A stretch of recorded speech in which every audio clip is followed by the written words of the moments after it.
For my documentary, I wanted to look at an investigation into the indie music scene, focusing on scene, field, and subculture. This will be based on a band that I played in when I took over from their lead guitarist a few years ago, and I want to see where they are now. The subculture focus of my video will be that of the indie music scene. The focus will be that of the New Lights, a now dismembered band from a small town in Devon, and focus will lie on what the scene meant to the band and meant to the audiences who came to watch. From small, often empty and unpaid gigs, such as free indie nights in Exeter, I'll start with the story of the formation and meaning of the music the band placed on its own songs in the early days.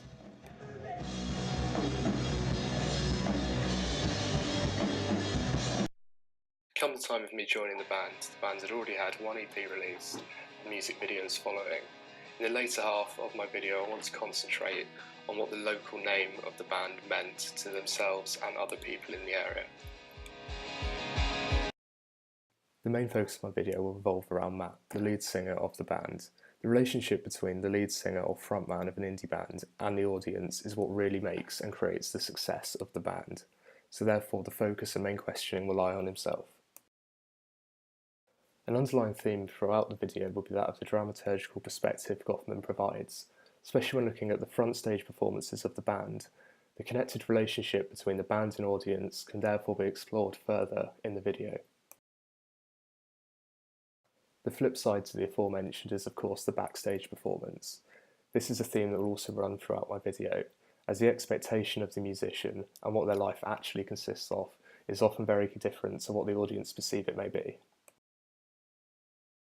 The subcultural theory that will run throughout my video is something that will not need to be flagged up, it's a theme that will be felt. Writers such as Florida and Jackson, however, write extensively on the evolving economy and geography of the music industry. To take Thornton's work on subcultural capital takes the ideas of the behaviour expected by musicians and flips it to a performed reality. Living up to certain lifestyles that may not actually be their own is another way to engage with the scene further. In the field of music subculture, the scene is often something referred to. Here, for instance, I want to focus on the looks of the scene and what this represents in terms of music and in terms of relationship between singer and audience.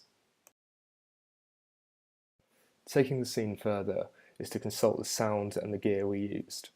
So using things like beaten up guitars, old amps, not only give the look that the scene requires, but also actually helps in the sound, which is a sort of broken distortion, often found in older gear. The locations used in my video will vary. Some will be interviews with Matt, interviews with staff of venues, and actual venues themselves that we've played. The meanings of these venues and what this represents for the scene is something of interest here. The key video method I'm going to use throughout my documentary is that of semi-structured interviews. I'd like to split these between my main focus of the video being Matt and another focus being the staff of Exeter Cavern, a venue in our hometown that a lot of indie bands strive to play.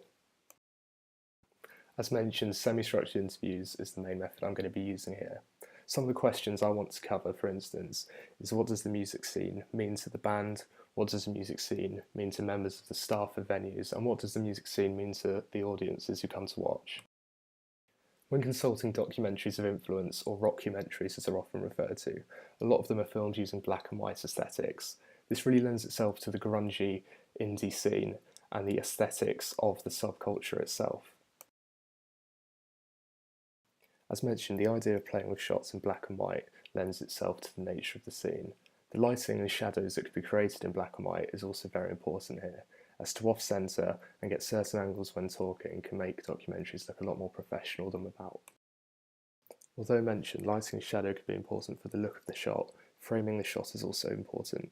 A central image such as this, although effective for purpose of explanation, may look better if centred to the left or to the right. This is something that needs to be considered when conducting my interviews. Meeting People is Easy is a film released by Grant Gee in 1998. It's a rockumentary following the alternative British rock band Radiohead on their world tour after their album OK Computer. The videography of this kind of documentary very much matches my own. Another example of a documentary of influence is that by the work of Edgington. Within his documentary, many different features are used, be it handheld imagery, black and white imagery, professional music videos, and interviews, something I would like to adopt myself. Overall, the use of this storyboard has allowed me to effectively plan what it is I need to video when the time comes. By looking at documentaries of influence and theory in the area helps me construct ideas for the final piece. Thanks for watching.